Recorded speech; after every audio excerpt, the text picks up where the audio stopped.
하여튼 결론적으로는 남의 땅이라도 이게 도로로 오랫동안 사용되고 있으면 통행권이라고 하는 권리가 존재를 합니다. 그래서 토지 소유자라고 하더라도 함부로 그 통행하는 사람들의 통행을 막거나 방해하거나 이렇게 되게 되면 민형사적인 어떤 그런 제재 이런 걸 받을 수가 있기 때문에 그 통행하는 주민들은 그 통행권에 따라서 이제 보호될 수 있는 권리는 있는 거죠. 그렇죠. 뭐 건축법에는 그 건물을 짓기 위해서는 공로로 통할 수 있는 도로를 확보해야 되는 그런 이제 규정을 두고 있는데 소유권 자체를 이제 그 가지는 도로에 대한 소유권 자체를 가지는 방법이 있지만 꼭 소유권을 가지지 않더라도 그 도로 소유권자의 사용 승낙 도로로는 써도 좋다라고 하는 사용 승낙을 받는 방법으로도 건축허가가 나올 수가 있습니다.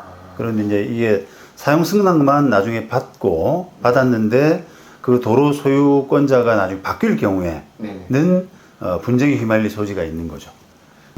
이게 그 도로에 대한 소유권까지 딱 확보하고 있으면 분쟁이 날 소지가 없는데요. 그걸 다른 사람 땅을 다니는 사용 승낙을 통해서 이렇게 다닐 수 있도록 하다가 그 도로 소유권이 바뀌게 되면 이제 근본적으로는 이게 분쟁의 소지가 생기는 거거든요.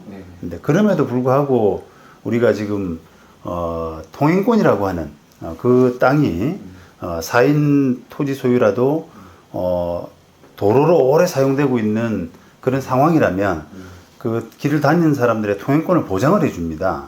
그래서 그 길을 이제 막거나 방해하거나 이렇게 하는 것은 민형사상 금지가 되어 있는 거죠. 그래서 이제 지금 우리 제도가 내 땅은 아니지만 남의 땅을 이렇게 다니는 것이 일상화되어 있는 것이 바로 그 이유 때문입니다.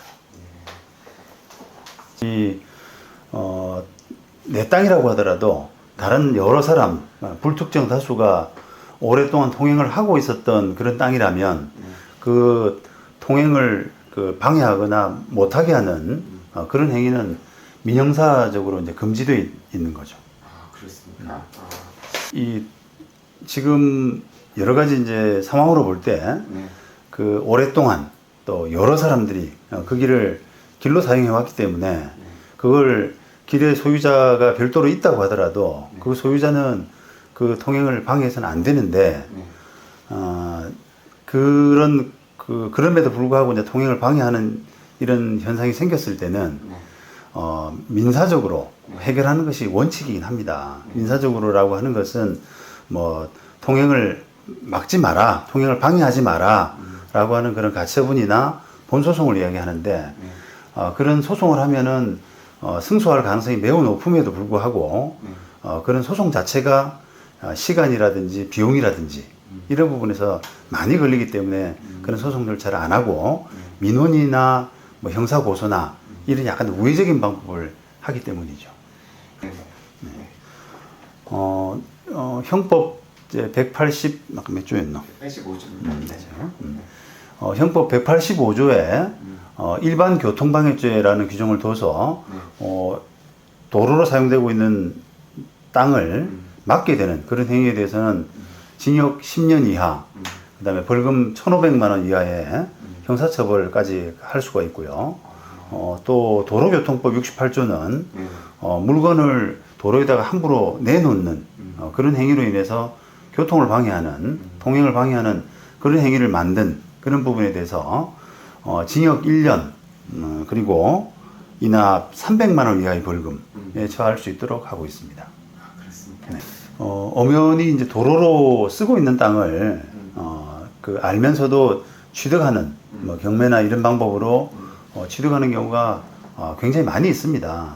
이런 사람들의 이제 생각은 그 도로를 쓰고 있기 때문에 적절히 협상을 하면은 어떤 투자로서도 메리트가 있다 이렇게 생각을 하고 있는 건데요. 근데 이 도로는 그 통행을 방해해서는 안 되고 통행권이라는 게 있기 때문에 그거를 막거나 하게 되면은 민형사적인 문제가 생길 수가 있습니다. 그래서 물론 이제 비록 그 통행에 제공되더라도 약간의 사용료 이런 걸 받을 수가 있는데요. 그 투자 수익이나 이런 거에 비해서는 법적으로는 굉장히 미치지 못하는 그런 경우가 많이 있기 때문에 이런 경우에 투자도 굉장히 유의하셔야 될 부분이라고 생각을 합니다. 그 이제 건축을 할 때 그 대단위 아파트라든지 하는 그런 경우에는 건축 그 인허가를 해주면서 그 도로로 사용되는 부분을 뭐 기부 체납을 하거나 하는 그런 제약을 단서를 붙일 수가 있습니다. 그런데 이 지금 보시는 소규모 이런 빌라 아파트 이런 걸 지을 때는 기본적으로는 그 어떤 기부 체납 이런 부분을 강요하기 힘들기 때문에 그걸 건축법에 따른 그 소유권 확보, 다시 말하면 사용 승낙 정도까지만 받으면 문제 없는 것으로 하기 때문에 그런 분쟁의 소지를 항상 안고 있다 이렇게 말씀할 수가 있습니다. 뭐 근본 원인은 이제 건물 짓는 사람이 도로까지 소유권을 딱 확보를 해버리면 문제는 없거든요. 그래서 나중에 건물 소유권을 넘길 때 건물 소유권과 도로 소유권까지 같이 그 연동해서 넘기게 되면 분쟁의 여지가 전혀 없게 되는데 지금 현재 건축법은 예로부터 도로 소유권 확보까지 하지 않더라도 도로에 대한 사용권, 예를 들어서 사용 승낙 이런 정도를 얻게 되면 건물을 지을 수 있는 구조가 되기 때문에 건물 소유권과 도로 소유권이 이게 항상 어긋날 수 있는 이런 가능성이 갖고 있어서 분쟁의 근본 원인이 되고 있는 겁니다. 이게 쉽지가 않은 것이 이게 아까 말씀드린 것처럼 근본 해결을 위해서는 건물 짓는 사람이 도로 소유권까지 확보하는 그런 방법을 하게 되는 것인데 또는 그 도로로 쓰이고 있는 땅을 전부 국가가 매입한다든지 지자체가 매입한다든지 이런 것도 방법이 될 수가 있겠죠. 그런데 그렇게 되면은 어느 양쪽이 다 재정적인 부담이 너무 큰 겁니다. 건물 짓는 사람이 도로 땅까지 다 확보해야 돼? 그것도 힘들고요.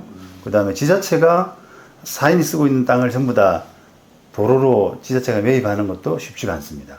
그래서 계속 그 사용 승낙이라고 하는 그런 그 틀 아래에서 그냥 약간의 돈만 주고 사용료 형식으로 하다 보니까 근본 문제가 계속 발생하는 거죠. 글쎄요, 일단,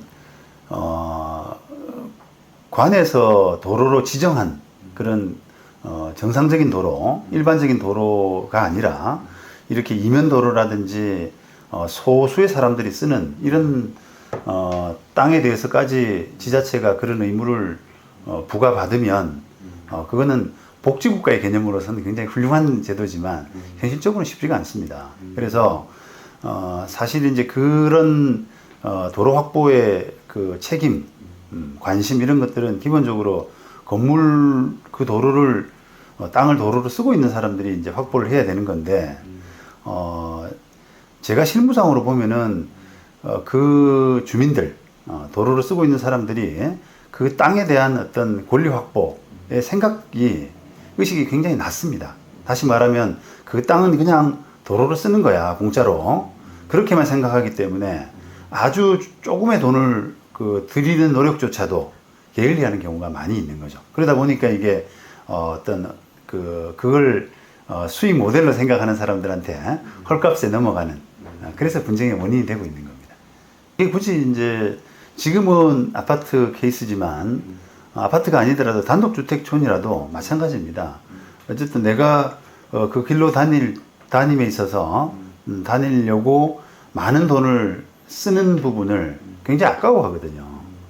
그냥 이 땅은 의뢰 도로를 쓰고 있었기 때문에 도로를 쓸 수 있는 거야 라고 생각을 하고 일단은 대응을 안 하는 것이 일반적이죠. 그러다가 이제 지금처럼 누군가의 경매로 넘어가고 교통방해가 되고 하는 그런 상황이 되면 그때서야 이제 적절하게 그 상황에 맞게끔 임기응변식으로 처리해오는 것이 일반적이라고 할 수 있습니다.